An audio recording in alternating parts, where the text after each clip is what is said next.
Shabbat Shalom. Shabbat Shalom. And Shabbat Shalom to those who will hear this message later. Kind of interesting, a couple weeks ago I gave a message on Corinthians 8:1. Knowledge puffs up, but love builds up. Today I'm going to give the other side of the story and show the importance of literacy, basically.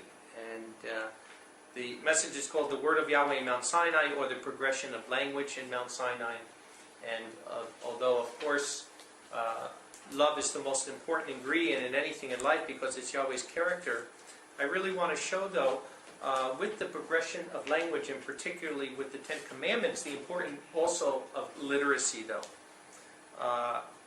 Just starting out the debate, and most people are shocked when they come to Israel to realize that there's and I wouldn't say the majority, but there's a vast amount of people in Israel, archaeologists and everybody from Tel Aviv University, on that side, that do not even believe that King David and King Solomon were figures. They don't believe. They think that Israel was a very, very small country, and that when they came in here in this small country, they were trying to build a history like other nations.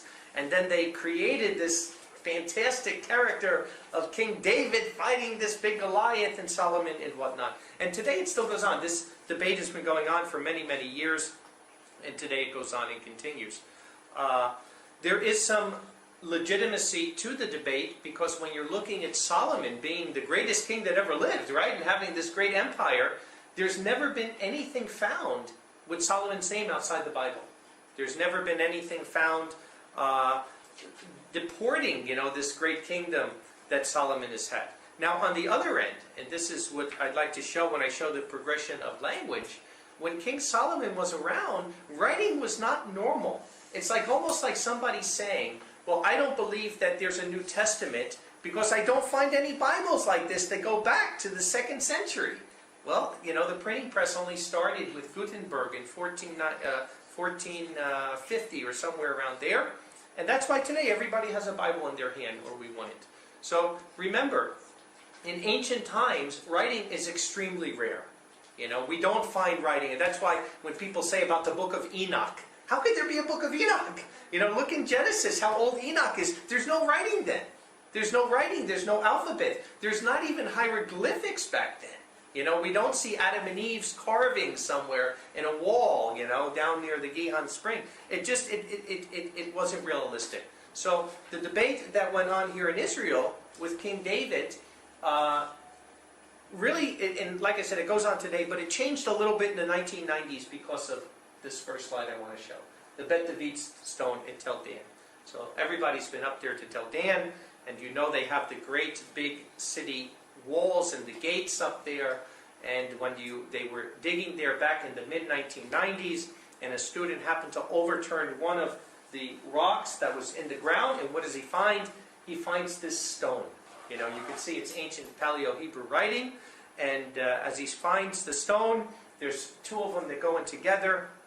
What happens? It talks about a great victory of the Syrian king, and mentions from the house or the dynasty of David, from David. And then everyone's going wild, Like I said, to the person who believes in the Bible and everything else, it's no big deal. I mean, we have hundreds of Psalms that David wrote with his own hand. Can you imagine? But many people are not taking the Bible as the final authority, so they needed something else to find.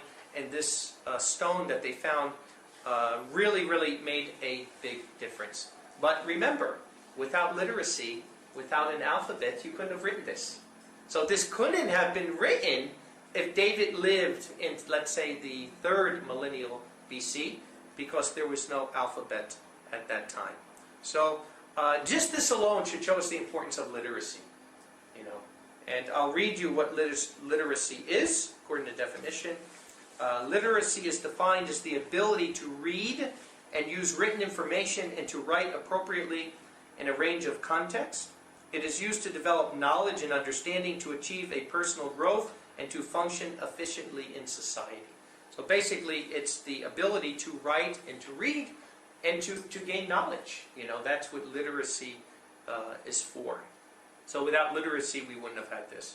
Now, again, what did we have before that? Like I said, when Adam and Eve were created, there is no really anything that we know of that is any form of communication through writing in any way whatsoever.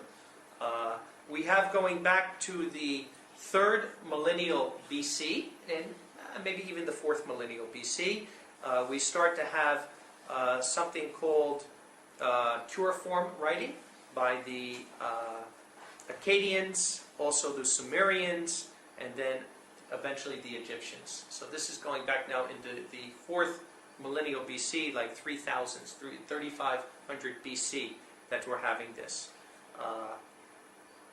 Show you a little bit how it works. This is hieroglyphics, which comes out of the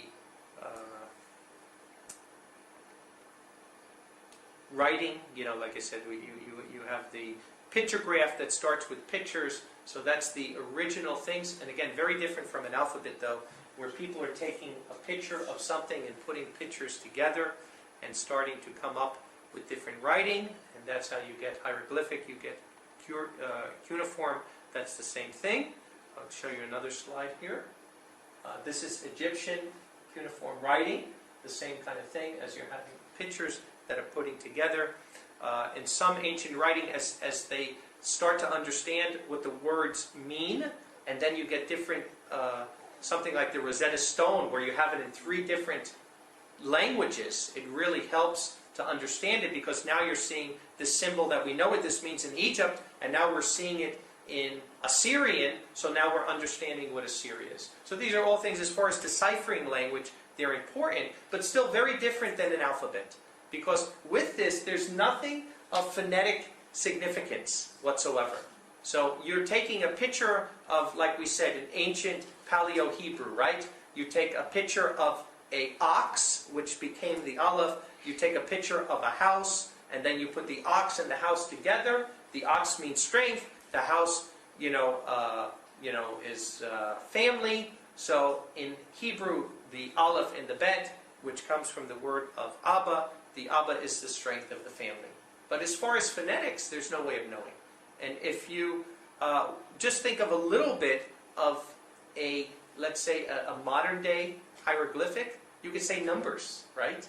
The number 1. If you put a number 1 there, phonetically it has nothing to do with that number. The number doesn't mean nothing. That number is a symbol that tells you something. So if you see this, that's a 3, you know there's this many. But it has nothing to do with the pronunciation of it. Because in Italian, you would say uno for 1. In Hebrew, you'd say ahat. In English, we say 1. So phonetically, there's no connection to them. So it's a form of a hieroglyphic, a form of a cuneiform that's coming from that. Let me show one more here, and just read a little bit about the symbols, how they started as pictograph sketches of an actual object, which were used to represent an idea or a specific word. So again, remember, this is coming, the world's been here about 6,000 years, so the first 2,000, 2,500, we don't have anything of communication through writing. We know that people communicated, we know there's language, because the Bible tells us that there's language, but there's no writing. So around 3,500 to 4,000, maybe 3,500, 3,000 BC, you're starting to get these things that people are sketching objects to represent a word or an idea. From all the evidence of these 2 systems, the hieroglyphic and the cuneiform, they came around the same time. Cuneiform signs represent full syllables, including vowel points. Thus, we know much more about how language is written in cuneiform, where pronounced, than we do from Egyptian hieroglyphics. Only used for ancient Egyptians, the hieroglyphics. The writing system started by the Sumerians and picked up widely by the Mesopotamian speakers of a Semitic language unrelated to Sumerian. The language of the Babylonians and the Assyrians is called Akkadian by modern scholars, and from there it was used for other languages. Elamite, which was modern-day Persia or Iran, and the Hittites. And then Egyptian hieroglyphics continue to be clear pictographs, as you can see it from here. Cuneiform shifts to forms using more abstract styled forms, that come from there. So I'm just giving you a very, very brief analysis of how it started, because what I want to show you today is I really want to show you the importance of literacy, and that you can't get literacy without an alphabet. It's impossible to get literacy without an alphabet. So this kind of system that if you were living in, you could give basic communication of something, you could write something, but you're not going to get literacy. I'm going to read a little bit from a book here called The Writing of Elohim by a man by the name of Miles Jones, a friend of mine. He was out here last year and gave a lecture actually to the school, and it's a pretty interesting book. So a couple of things I'm going to take out of this book today.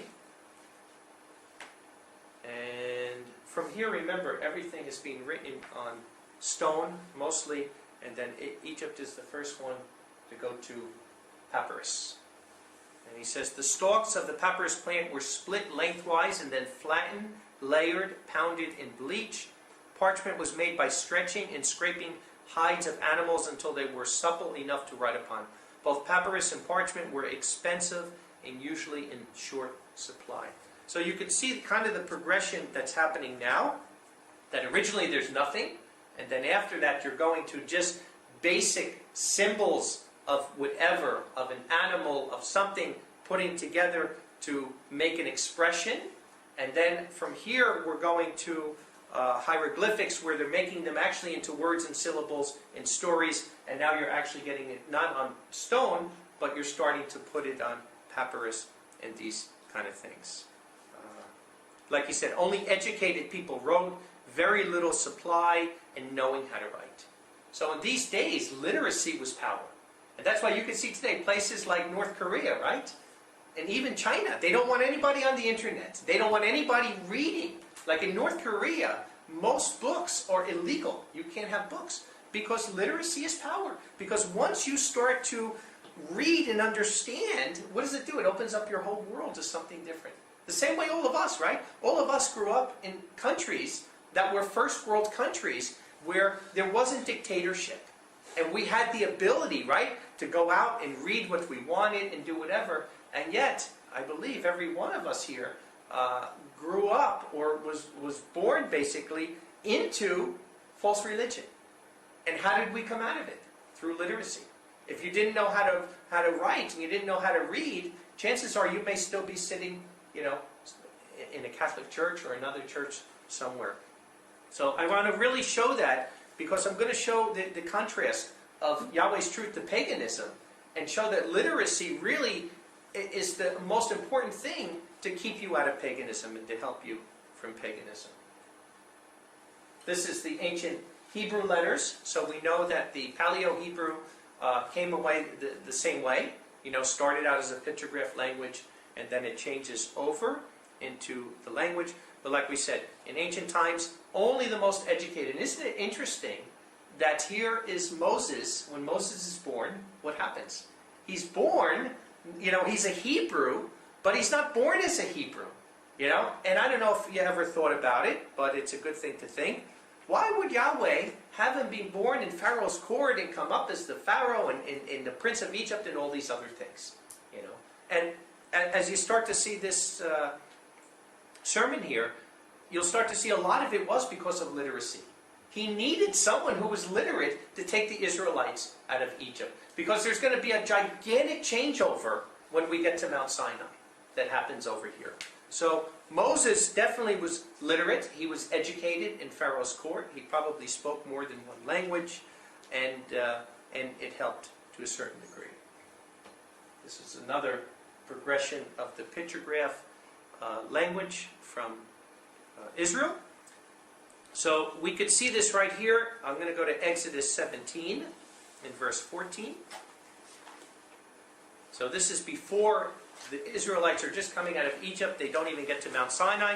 And Yahweh says to Moses, write this, a memorial in a book, and said it in the ears of Joshua, that I will utterly wipe away the remembrance of Amalek under the heavens. So here it is, like they're just coming out. This is the very beginning of it, and he's telling Moses to write something. So apparently Moses had to know how to write. He had to be literate for this. And as far as history shows us, I think Dr. Jones does a good point showing this in his book.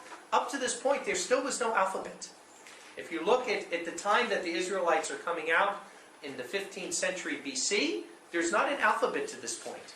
So hieroglyphics are still being used, but we're going to see in a minute there's a problem with that when we get to Mount Sinai. Because if you go to Exodus 20 and verse 4, Exodus 20 and verse 4 says, "You shall not make a graven image to yourself, or any likeness in the heavens above, or in the earth beneath, or in the waters under the earth." You shall not make a graven image. And literally in the Hebrew, that's an etched image. It's a scratching. It's etching something.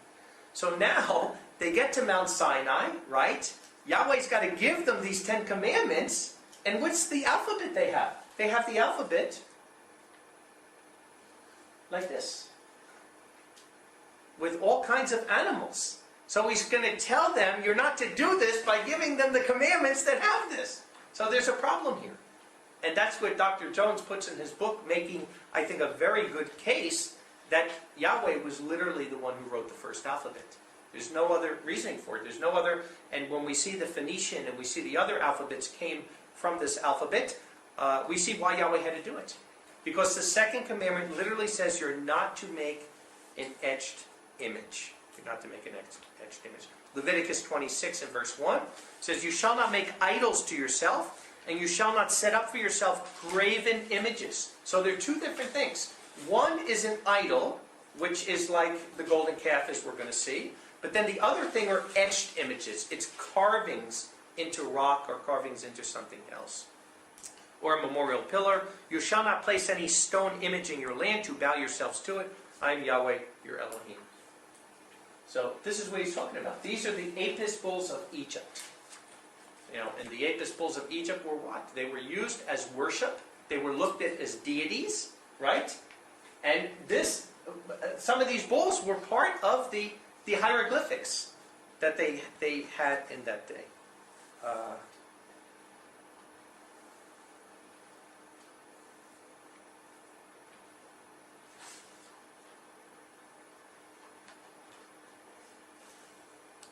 Deuteronomy 7, verse 25 and 26.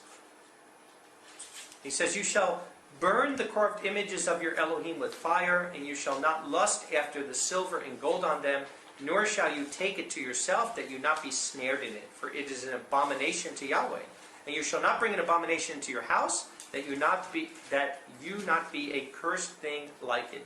You shall utterly detest it, and you shall utterly hate it, for it is a cursed thing."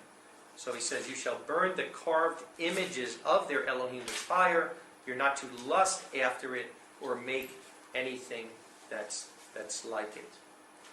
So again, this is, he says, a memorial pillar. This is what you see here. You see, literally, they would make a memorial pillar, which with the etched carvings, and then you could see all the other hieroglyphics that go with it. So very, very clearly, we could see that hieroglyphics would be breaking the second commandment, without a shadow of a doubt. As a matter of fact, in the Greek, the word hieroglyphic literally means a sacred carving, and in Egyptian it meant a deity marking. A deity marking. So it wasn't just used simple for languages, it was used basically for occultic purposes. Maybe I'll read here a little bit from his book again.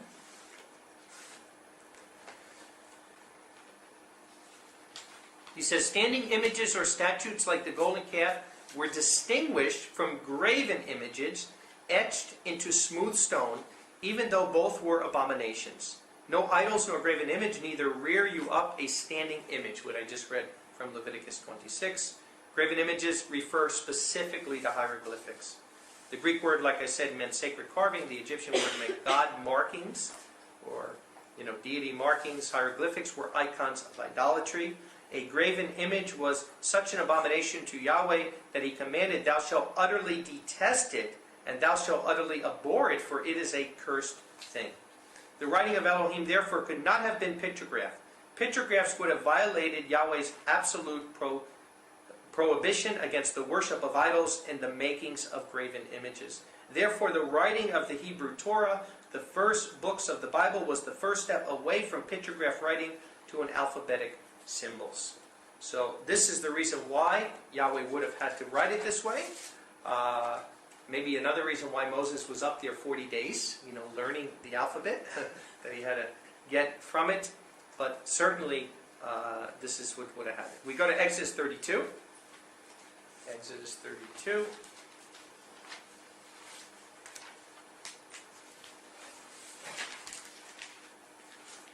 Verse 1 through 4. And the people saw that Moses delayed to come down from the mountain. And the people gathered up Aaron, and they said to him, Rise up, make for us gods who may go before our face. As for this Moses, the man who brought us up from the land of Egypt, we do not know what has become of him. And Aaron said to them, Break off the rings of gold which are in your ears, and of your wives, your sons, and your daughters, and bring them to me. And all the people broke off the rings of gold in their ears, and they brought them to Aaron. And he took them from their hand, and he formed it with an engraving tool. And he made it a casted calf. And they said, These are your gods, O Israel, who brought you up from the land of Egypt. So interesting that it's in the plural. He didn't say, so there's one calf, but why would he say, these are your gods, if there's one calf? Because this is exactly what they found at Mount Sinai. So there were two sins that were done. One was the golden calf itself, but one was the etched writings that they did in the altar. And this is from the actual altar in Saudi Arabia that they found at Mount Sinai. Showing the aphis bulls, like we just showed, that they did not have at this area over there. So without a shadow of a doubt, these are Egyptians, and they come from there. Like I said, the rock of Horeb, 75 feet high, in an area that gets 1 ounce or 1 inch of rain every 10 years, I believe. And they have erosion patterns from that split rock that show massive amounts of water coming out from there, and an aquifer underneath the rock to show it. Here's a close-up of one of the hieroglyphic cows that's there. So what happens? Moses comes down, he sees this, right? And then we get down to verse 19. And what's the first thing he does? And it happened as he came near to the camp, and he saw the calf and dances, the anger of Moses glowed, and he threw the tablets from his hand, and he broke them below the mountain. So here it is. He's coming down to educate them. He's coming down to give them not only the gift of the word, but the literacy. Because as we see, literacy is power. It's the first thing you tell your children. We were telling Mariah this when she was little and she was learning to read. We said, look, if you can't learn to read, you'll do nothing else in life. Reading opens up a world to everything else. So here it is, Moses is all exciting. He's coming down with the very first writing coming from Yahweh himself to not only give them the gift of the word, but give them the gift that's going to make them above every other nation. Because there's no nation on earth to this point that's literate. And he sees it, and what does he do? He breaks the stones, and he took the calf which they made and burned it with fire and ground it until it was fine. Then he scattered it on the face of the water, and he made the sons of Israel to drink it. We go to Exodus 34. Exodus 34, a couple pages over. Verse 1, And Yahweh said to Moses, Cut out for yourself 2 tablets of stone like the former, and I will write on the tablets the words which were on the former tablets which you broke. So clearly this is not hieroglyphic. He's writing words that's on here. So again, showing the first alphabet.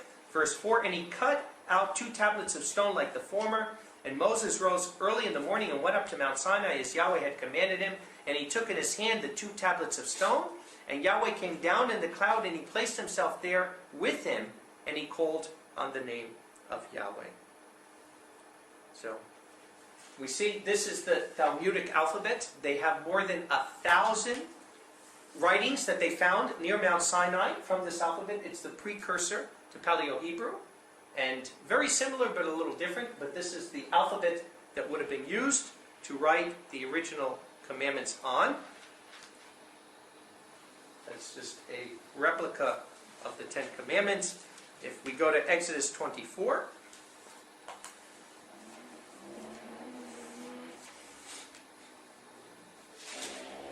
verse 4.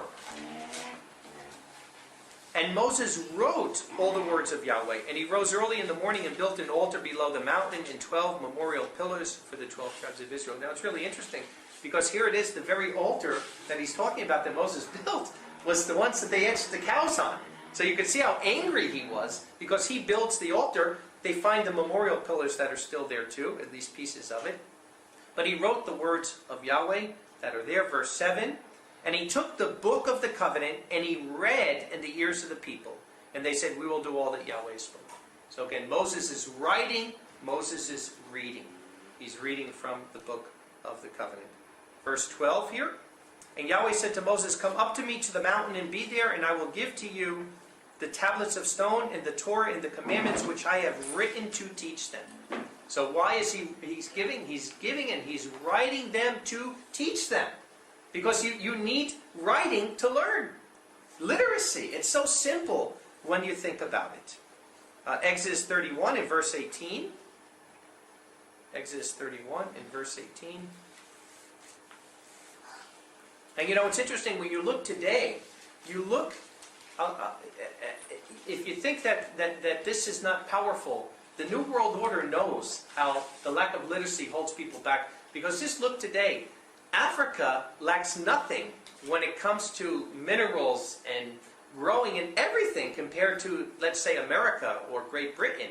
And why? Why then in Africa is there such famine? Why is there such things? Because of illiteracy. Because they purposely make sure that they keep the majority in Africa illiterate so that they can't get to the same wealth level that the others can get to. So the New World Order understands the power of literacy, and they purposely work against it.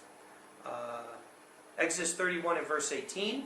And when he finished speaking with him on Mount Sinai, he gave Moses the 2 tablets of the testimony, tablets of stone, written by the finger of Yahweh. So again, clearly showing that it's written.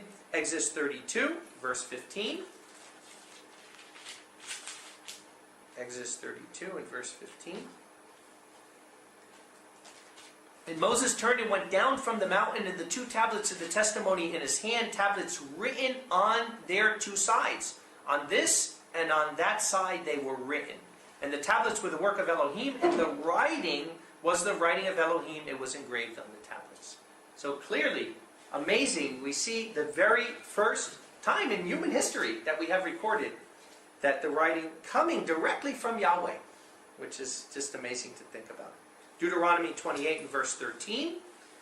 Yahweh says, and Yahweh shall make you the head and not the tail, and you shall be only above, and you shall not be beneath, if you heed the commandments of Yahweh your Elohim, which I am commanding you today, to be watchful to do them. So again, their blessing is going to be that they're going to be the head, not the tail. So by teaching them, by making them literate, by giving them an alphabet, by giving them not only a means for themselves, but a means to educate generation to generation, it's going to put them above all the other people of the earth. Malachi 2:7, Malachi 2 and verse 7 says, for the lips of the priest should guard knowledge, and they should seek the Torah from his mouth, for he is the messenger of Yahweh of hosts. The lips of the priest should guard knowledge. So that's the point. First, the priests had to become literate. They had to learn. And then they would be teaching the people from that point. Deuteronomy 31. Deuteronomy 31. And I think because we live in primarily, at least most of us coming from first world nations, we take for granted of what literacy really means and what it does for your life and how it changes your life from those that are illiterate. Deuteronomy 31 and verse 9. And Moses wrote this Torah and delivered it to the priests, right? Because the priests had to teach the people. The sons of Levi, those bearing the ark of the covenant of Yahweh, and to all the elders of Israel. And Moses commanded them, saying, at the end of 7 years, in the appointed time, in the year of release, in the feast of Sukkot, when all Israel comes in to see the face of Yahweh in the place which he chooses, you shall proclaim this Torah before all Israel in their ears. Assemble the people, men and women, and the little ones, and the foreigner who's within your gate, so that they may hear, and that they may learn, and may fear Yahweh your Elohim, and take heed to do all the words of this Torah. And their sons who have not known shall hear, and shall learn to fear Yahweh your Elohim, all the days which you live on the land where you're crossing over the Jordan to possess it. So that's the reason why every 7th year, because remember, we didn't have the printing press. Everyone didn't have Bibles. You only had one copy of that Torah, maybe, or several copies, but not many. So every 7th year, everyone had to come together to have the Torah read to them. The point of it was to make Israel a nation above other nations. First, it was by the literacy of the teaching, but second, it was that they had to carry it out. Because if they didn't carry out what they learned, what good would it be from that point? Deuteronomy 6 and verse 6. And then every family head had the responsibility to make sure his children were literate. It says, and these words which I am commanding you today shall be on your heart, Deuteronomy 6:6, and you shall diligently teach them to your sons, and shall speak of them as you sit in the house, and as you walk in the way, and as you're lying down, and as you're rising up. And you shall bind them for a sign on your hand, and they shall be for frontlets between your eyes, and you shall write them on the doorposts of your house and on your gates. You got to be literate to be able to write them. Now it's interesting, today we know, we're here in Israel, we know they'll put the little mezuzahs, but it's interesting, the Samaritans don't do it that way.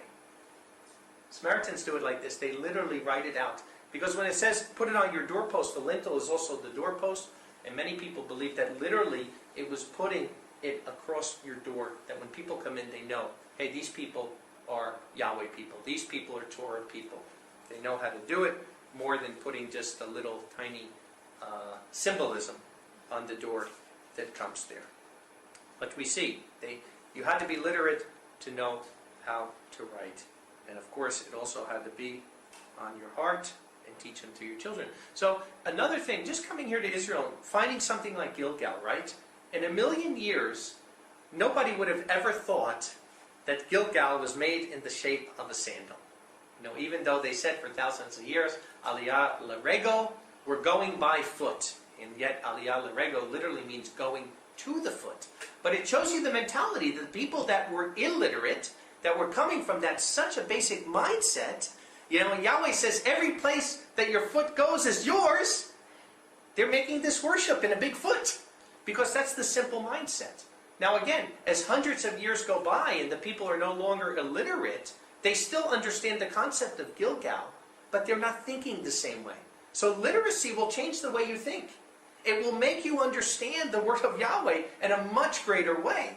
Now again, salvation can come on the basic level. I said that many times. The Bible is like archaeology. You keep going down. So you can get the basic level of salvation or fallen nature. We need to repent. We need to turn back to Yahweh and be obedient to His Torah very easily. But if you really want to get the deep things of Yahweh and be closer to Him, you need literacy. There is a part of it that is simply knowledge-based. Deuteronomy 12, because now I want to get into another side of this, because it will also keep you away from falling away into paganism. Because face it, you might look today and say, how on earth? Look how ugly those gods looked. Look at the fat Buddha. Who could ever bow down to him and want to worship that? But people that aren't literate, people that are so simple-minded that don't know any better, they fall into paganism. And it happens at times. Literacy will also help you to see how ridiculous that is. Literacy helps you to see that, no, this is not serving Yahweh. Deuteronomy 12 and verse 28. He says, take heed to listen to all these words which I'm commanding you, in order that it may be well with you and with your sons after you forever, when you do that which is good and right in the eyes of Yahweh your Elohim. When Yahweh your Elohim shall cut off the nations from before you, where you are going to possess them, and you shall possess them and live in their land, take heed to yourself that you not be snared to follow them after they have been destroyed before you, and that you not inquire after their gods, saying, how did these nations serve their Elohim?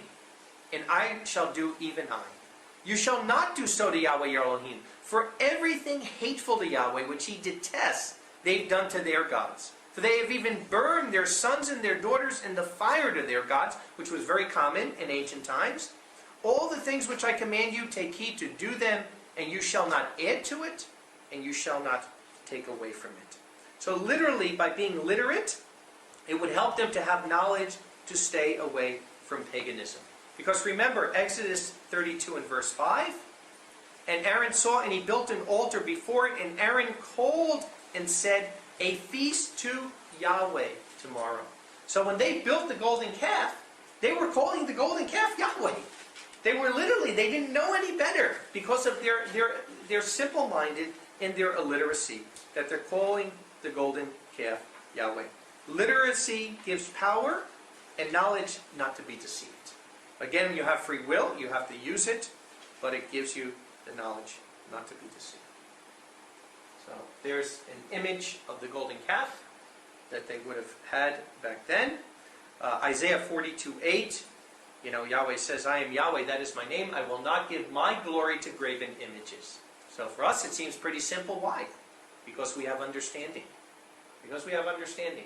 But to many people for thousands of years that didn't and never take for granted, that we have not only one Bible, but we have thousands of different Bibles, concordances, lexicons. We have so much at our disposal in the end time because the stakes are so high that Yahweh gives us everything not to be deceived.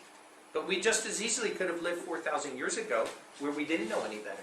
And we did think, that because you need sunshine and you need rain for your crops, and you could have thought like these people who thought that, there's Baal, the sun god, and there's, Chemosh, this god, and all these other things. So praise Yahweh that He does give us the literacy that we need at this time. Let's go to 1 Corinthians 10. 1 Corinthians 10, because it's inconceivable in the time we live in why anybody should have to be deceived in paganism. And yet, like I said, there's more than 1 billion people in the world that believe in the Bible, they believe Yeshua is the Messiah, and they still worship Yahweh through paganism. More than 1 billion people. So, again, why is it? Why is it? Because it's not just enough to have the knowledge, you have to apply the knowledge. So I want to read 1 Corinthians 10. And interesting enough, because it's even talking about going back to Mount Sinai. He says, and I do not want you to be ignorant, brothers, that our fathers were all under the cloud and all passed through the sea, and all were baptized to Moses in the cloud and in the sea, and all ate the same spiritual food, and all drank the same spiritual drink, for they drank of the spiritual rock following, and that rock was Messiah. Yet Elohim was not pleased with most of them, for they were scattered in the deserted place. But these things became examples for us, so that we may not be lusting after evil as those indeed lusted, neither be idolaters as some of them were, as it is written, the people sat down to eat and play and rose up to play. Nor should we commit fornication as some of them fornicated, and 23,000 fell in one day. Neither let us tempt the Messiah, as some of them did, and were destroyed by serpents. Neither should you murmur, as also some of them murmured, and perished by the hand of the destroyer. And all these things happen to those as examples, and it was written for our warning, on whom the ends of the ages have come, right? So if there was no progression of alphabet, we wouldn't know it. We would have no understanding that they did it, and we might be making the same mistakes that they did. But Yahweh did give this progression of alphabet and writing and literacy, and like he says there, it was written for our warning, so that he that thinks he can stand, let him be careful that he not fall. No temptation is taking you except what is human, but Elohim is faithful, who will not allow you to be tested above what you're able to. But with the trial, he will also make the way out, so that you may be able to bear it. On account of this, keep away from idolatry, my beloved. I speak as to prudent. Look up that word. It means intelligent, wise. I speak as to prudent ones. You judge what I say. Right? So now he's saying, this is the case where you do need, without having some type of literacy and some type of knowledge, it's very easy to fall. Because you don't know any better. Just like all of us. Our parents did it, they taught us, so we're doing it. But is it pleasing to Yahweh? That's what the key is. Drop down to verse 18. He says, look at Israel, whose observances is according to flesh. Are not those eating the sacrifices partakers of the altar? What then do I say? That an idol is anything, or an idolatrous sacrifice is anything? No. But the things the pagans sacrifice, they sacrifice to demons and not to Yahweh. But I do not want you to have fellowship with demons. You cannot drink of the cup of our master and the cup of demons. You cannot partake of the table of our master and the tables of demons. Or do we provoke our master to jealousy? Are we stronger than him? So very clearly, when we're looking at these things, whether it's Christmas, Easter, birthdays, these are things that all came from paganism. And it's really interesting because when you look, every pagan ritual, it's celebratory and pleasure-based, but it's not worshipful to Yahweh. Right? So that's what you have to think about. All things we do to the glory of Yahweh. So if something is only bringing glory toward a human being, why on earth would you do it? The Bible does say give honor where honor is due, and I don't think there's anything wrong with you have a parent that might be 70 or 80 years old, and you're just honoring them, that Yahweh allowed them to live, and you're saying, congratulating them that they're this certain age, that's fine. But to every year celebrate your birth, as if each of us had this big important thing, it's idolatry.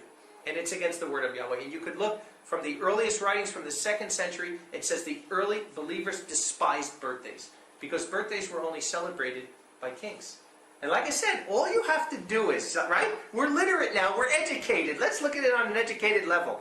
Look in your Bible and see how many births there are. There's births of Adam and Eve. There's births of Moses. There's births of so many people. And you show me one date that a person was born on.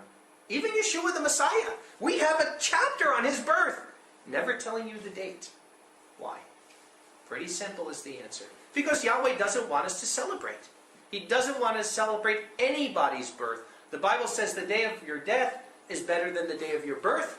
And the Bible doesn't tell us to celebrate even Yeshua's birth, but it does tell us to celebrate his death. It's so simple. But again, you got to be literate. You got to be literate to be able to understand it. Because literacy means putting concepts together. It's being able to take things that are putting in a rational way and putting it together and come up with the right concept for it. So the same thing with Christmas. And people say, well, it's only a meal. I'm only having a meal. What does he say here? He says, no, they're worshiping to demons. And even though they don't know any better, Christmas is a demonic holiday. Putting up a Christmas tree, all the holly. You don't have to go far. Get an encyclopedia. Educate yourself. Become literate. And then you'll see that everything associated with Christmas is demonic.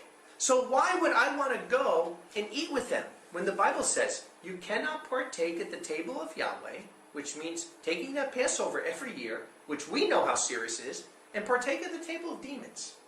It's a choice each person has to make. Interesting enough, when we go to Exodus 34, even way back in the book of Exodus with Moses, he says the same exact thing.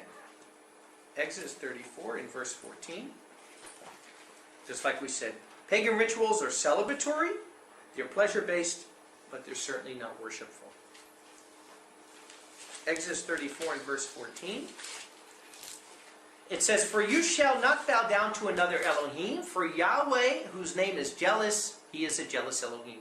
That you not cut a covenant with the people of the land, and they fornicate with their Elohims, just like they do on Christmas and Easter celebrations, and they call you and you eat from his sacrifice.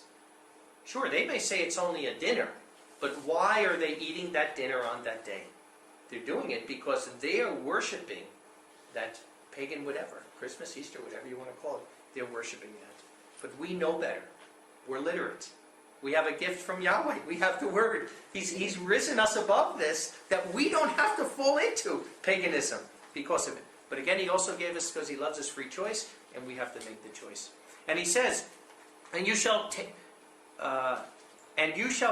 from their daughters for your sons, and their daughters fornicate. And if you shall take from their daughters from your sons, and their daughters fornicate with their Elohims, and they lead your sons to fornicate with their Elohims, you shall not make for yourself Elohim. So we see that Yahweh not only forbids the blending of this, it doesn't matter what situation it is. If they're having Christmas party, Christmas this, no thank you. I'm too literate to fall for that kind of thing. But also he says that we're not to intermarry with people who aren't of the faith. Why? Because they're going to intermarry with them, and they're going to get into all of this stuff, and they're going to pull you into it. So that's why Yahweh says, and it's repeated in the New Covenant, that you must marry a believer. You can go to 1 Corinthians 7, that even a widow can remarry, but it has to be somebody of the faith. It's very clear what Yahweh says this. So he forbids marriage with non-believers because he knew what the spirit of compromise would bring. He knew what the spirit of compromise would bring. Drop down to verse 27 of the same chapter. And Yahweh said to Moses, write these words for yourself. Write the words, for on the mouth of these words I will cut a covenant with you in Israel. If you're not literate, how do you cut a covenant? At least this covenant, because it's important. And he was there with Yahweh 40 days and 40 nights. He did not eat bread, and he did not drink water. And he wrote on the tablets the words of the covenant, the 10 words. So again, we see the power of literacy. I want to go to 2 Kings 22. Because if you don't think that literacy is powerful, this story really helps. Because you know what happened. Israel didn't always keep their literacy. The Bible doesn't tell us how this happened, but somehow they lost the Torah for a period.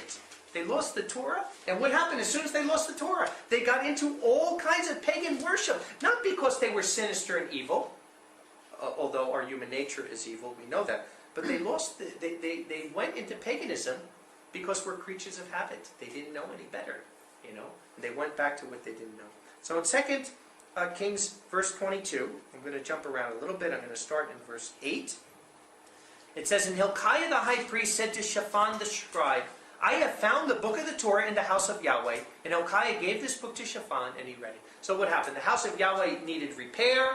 They were going in to repair it, and they find the book of the Torah in there. So we don't know how long it was lost to this point, but it would seem to be a considerable amount of time. And now he finds the book. And what does he say? And he read it. And he read it. Praise Yahweh for literacy. If he wasn't literate, what good would that book would have done for him? Absolutely nothing. Go down to verse 10. And Shaphan the scribe told the king, saying, Hilkiah the priest has given a book to me. And Shaphan read it before the king. And it happened when the king heard the words of the book of the Torah, he ripped his garment. This is Josiah. This is a righteous king that's there. And he's seeing that, we're doing things wrong. We didn't know any better, but we're doing it. And the king commanded Hilkiah the priest, and Hiakam the son of Shaphan, and Ekbor the son of Milkiah, and Shaphan the scribe, and Asaiah the king's servant, saying, Go inquire of Yahweh for me, and for the people, and for all Judah, as to the words of this book that has been found. For great is the wrath of Yahweh that burns against us, because our fathers have not listened to the words of this book to do according to all that's written concerning us. So again, Yahweh could have mercy on our ignorance. And like I said, someone that doesn't know the name Yahweh, they may pray to him if their heart is right. He could answer a prayer. But certainly, Yahweh can't bless you if you're sinning. So maybe the accountability is less, but he's certainly not going to bless you. He's not blessing people that are sitting around a Christmas table, no matter how much their heart might be right. He can't do it. He's not going to violate his own word. And that's why literacy in the word is power, because it draws us closer to Yahweh. Remember, Yahweh is spirit, and those that worship him must worship in spirit and truth. Acts 17, in times past Yahweh winked at our ignorances, because they didn't know any better. But now he calls men everywhere to repent. There's no reason for us to be biblical illiterates anymore. There's too much we have here. We have a spirit that opens up our mind and tells us these things. So the only reason, if you're going to be a biblical illiterate, is that you're choosing it.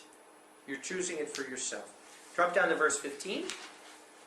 And she said to them, so they go over here, and also they went to Huldah, the prophetess, and this is what she's saying to them. So says Yahweh, the Elohim of Israel, tell the man that sent you to me, so says Yahweh, behold, I will bring evil on this place, and on its inhabitants, even all the words of the book which the king of Judah has read, because they have forsaken me and burned incense to other gods, that they may provoke me to anger. with all the works of their hands. Therefore my wrath has been kindled against this place, and shall not be quenched. So again, they're doing this evil, they're worshiping the false deities, and then we get to chapter 23, verse 1. And the king sent and gathered to him all the elders of Judah and Jerusalem. And the king went up to the house of Yahweh, and every man of Judah, and all the ones living in Jerusalem with him, and the priests and the prophets and the people, from small to great. And he read in their ears all the words of the book of the covenant that was found in the house of Yahweh. And the king stood by the pillar, and he made the covenant before Yahweh to walk after Yahweh, to keep his commandments, his testimonies, and his statutes with all his heart and with all his soul, to lift up the words of this covenant that were written in this book. And all the people stood to the covenant. No alphabet, no book. Where would they be? And the king commanded Hilkiah the high priest, and the priests of the second order, and the keepers of the door, to bring out from the temple of Yahweh all the vessels that were made for Baal, and for Asherah, and for all the host of heaven. And he burned them at the outside of Jerusalem in the fields of Kidron, and carried their ashes to Bethel. And he caused to cease the idolatrous priests, whom the kings of Judah had given place to burn incense in the high places in the cities of Judah, and in the places around Jerusalem, and those burning incense to Baal, to the sun, to the moon, to the constellations, and to all the host of heaven. So again, without literacy, what happens? You need the sun, you need the rain. That's what they start to worship. That's what they go back to. But here it is. They found the book, they were able to read, and it took them away from those things. Finding the book of the covenant and reading, they were able to repent. Just like all of us found the book of the covenant and were able to repent. How blessed we are to have written word of Yahweh. Never take for granted, as Yahweh creating an alphabet is why we have the word today. So like I said, it's very easy, just like living in Israel. We never want to take one day for granted that we're here in the promised land. It's the same way, since you can go anywhere, and Bibles are everywhere, you can buy hundreds of them.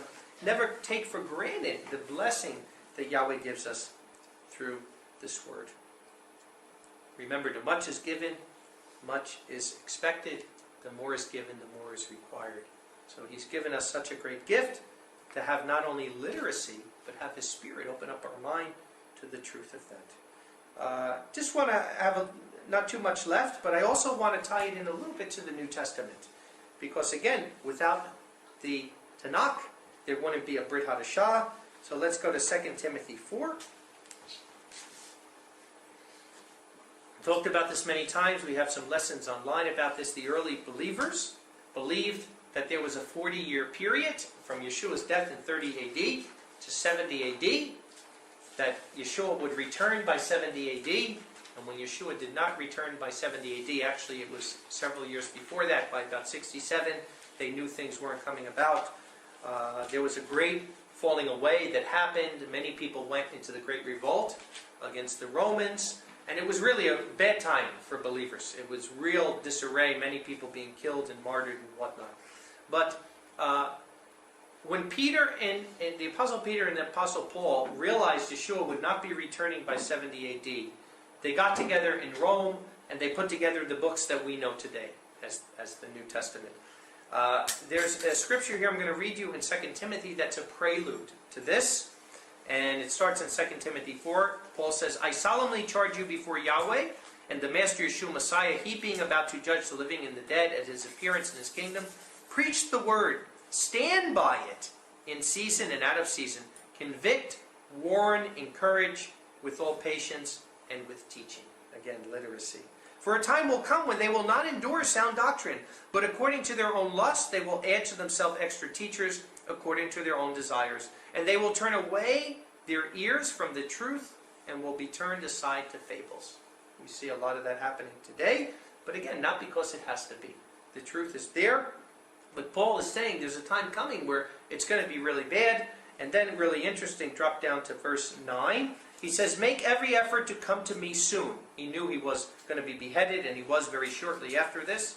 For Demas deserted me, having loved this world, and he went to Thessalonica. Cretans went to Galatia, Titus to Dalmatia. Only Luke is with me. Take Mark, he's talking about John Mark, and bring him with you, for he is useful to me in ministry. But I sent Tychicus to Ephesus. When you come, bring the book carrier, which I left in Troas with Carpus, and the books, especially the parchments. And these parchments were what? These are the letters. What they would become what we know as the Brit Hadashah. And interesting enough, that's why it's called the Bible. The first one was made in Byblos, which is modern-day Lebanon, ancient Tyre. And it was the first book that was binded, that was not scrolls. So they took these scrolls, they wrote them in a bounded book, and the very first one was the Holy Scriptures of the New Testament. So here we see the Kaboris Peshitta, the oldest in the world. This copy here is more than 1,000 years old. It's official with a seal inside of it. The person who's writing it is saying, I am looking at a 2nd century text, and I'm writing it exactly word for word. It's a scribe who's doing it, an official, real scribe, and that's why I say this is more authentic than the Dead Sea Scrolls. Although the Dead Sea Scrolls may be older, we don't know who wrote them. We have no idea. They're not written on official parchment. All we know is that they're ancient, and we're taking for granted because they say the same thing of ones we have 1,000 years later, that they're official. But this shows the official seal. It shows the man who's doing it, everything from it.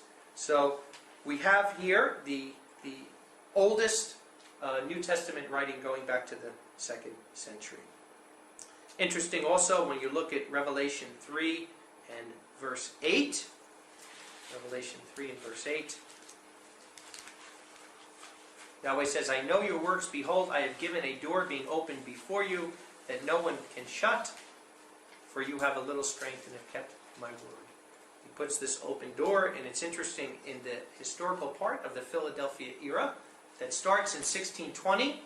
Remember, there's 1,260 years in the wilderness from Revelation 12. That starts in 360 AD at the Council of Laodicea, where the people are fleeing to Armenia and these other areas. And then it ends in 1620 when the pilgrims come to America. Right after the time the printing press is just made, and now for the first time ever, including even the days of Yeshua, for the first time, believers have not only an open door that they have a printing press that they can print things, but there's no persecution. Because right before that, one of the reasons why many Sabbath keepers came to the New World with the pilgrims was because the King of England at that time had made a decree that everyone must go to church on Sunday or be put in prison, and many of the Sabbath keepers came over, on the pilgrim boats. So it's kind of interesting, when you're looking at this right after the printing press, this is the first time where you're going to start getting mass writings, and at the same time, that's when you have the first Bibles that are written, the Tinsdale Bible, the King James Bible, some of them even with the sacred name originally. So, Hosea 4 and verse 6 says, my people perish for lack of knowledge. Because you rejected the knowledge, I rejected you from being priest to me. Since you have forgotten the Torah of your Elohim, I will forget your sons, even I. So the people are destroyed for lack of knowledge. So, again, knowledge in itself is not, the end of all ends, like we know. Knowledge without love only leads to pride and to vanity. But at the same rate, true knowledge, the true knowledge of Yahweh, leads to literacy, Bible literacy, that leads to a closer relationship to Yahweh, and it helps us to be closer to Him, from not having to be deceived. The greatest gift that Yahweh ever gave was His Son, the Word of Yah. John 1:1, right? Yeshua is called the Word, the living Torah. And to be able to understand this great gift, He gave us the second greatest gift, the written Word of Yah. Because without the written Word, what good is Yeshua? You wouldn't know who He is, right? How many people that saw Him here in Galilee, and even today, Jews all around here, that they have no significance. Why? Why do we believe that He is the Son of Yahweh? Because of the Word. Because Yahweh gave us undeniable proof that this Bible, the Tanakh and the Brit Hadashah, is His unadulterated Word, that we can bank on all of it. The Holy Spirit opened up our mind to that. But without the written Word, how would we know about Yeshua? How would we know everything He did? And that's why I say I love Matthew, Mark, Luke, and John. Could read them 1,000 times over. They're so amazing. Paul's letters opening up to the grace of Yahweh through Yeshua. Every single part of the Brit Hadashah is an amazing book. But again, without the second gift of the Word of Yah, it would be very hard to understand the greatest gift that he gave, the Word of Yah, his Son. In Genesis 2:9, it speaks about the tree of life. But then when we get to Exodus 32:32, it talks about the book of life. So there's a changeover.